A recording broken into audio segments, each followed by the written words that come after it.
Opération de la prostate en ambulatoire. Aujourd'hui, je suis avec le professeur Yann Nezillet. Yann Nezillet, vous êtes urologue à l'hôpital Foch. Vous êtes aussi professeur d'urologie à l'université de Versailles et membre de l'AFU. L'AFU, c'est l'association française d'urologie.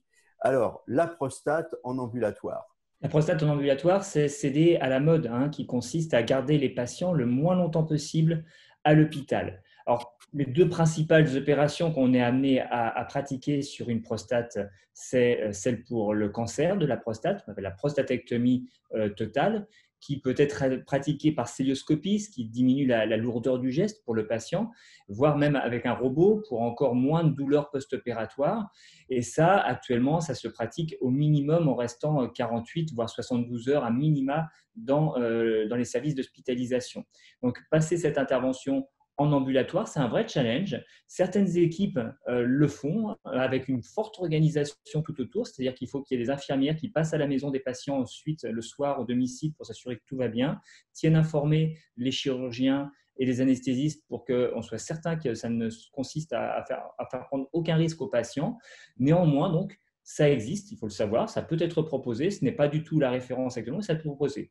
Il y a l'autre opération qui est l'opération pour l'hypertrophie bénigne, c'est-à-dire la gêne pour uriner. Et là, en revanche, c'est quelque chose de plus léger, ça se fait par les voies naturelles et avec les techniques modernes de laser notamment qui diminuent le saignement.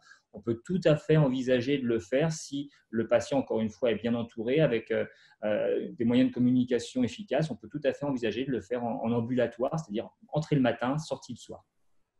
En quelques secondes, les avantages de l'ambulatoire, outre le confort du patient, est-ce qu'il y a moins d'effets secondaires? Alors, le risque du séjour à l'hôpital, c'est l'infection. Et plus on reste longtemps à l'hôpital, plus on risque d'être contaminé par des germes hospitaliers, les infections nosocomiales.